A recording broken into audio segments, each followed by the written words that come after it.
আসল নাম আব্দুস সামাদ, তবে বাংলা চলচ্চিত্র প্রেমীদের কাছে তিনি চিরচেনা টেলি সামাদ নামে। জন্ম 1945 সালের 8ই জুলাই মুন্সিগঞ্জে।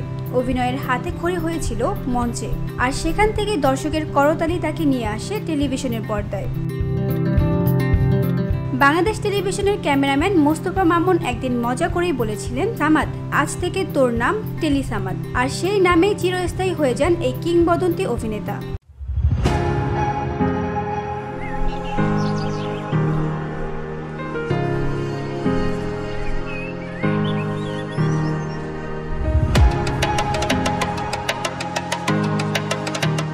শিল্পের আরেক ধারায়ও তিনি সমান পারদর্শী ছিলেন।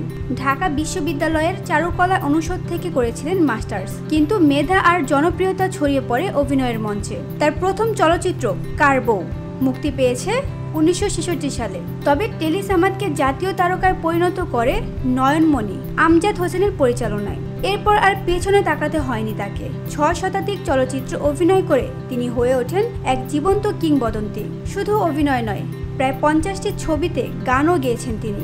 এমনকি একটি ছবির সঙ্গীত পরিচালক এবং প্রযোজকও ছিলেন। ছবিটির নাম মনা পাগলা, পরিচালনায় কাজী হায়াত। আর এই ছবির নায়িকাকে পরবর্তীতে জীবনসঙ্গিনী হিসেবে বেছে নিয়েছিলেন টেলি সামাদ। তাদের সংসারে রয়েছে এক ছেলে 2 মেয়ে। সুজন সখী, গোলাপি এখন ট্রেনে, ভাত দে, নাগরদোলা, মন বসে না পড়ার টেবিলে সহ অসংখ্য জনপ্রিয় সিনেমায় দর্শককে হাসিয়েছেন, কাঁদিয়েছেন, মুগ্ধ করেছেন।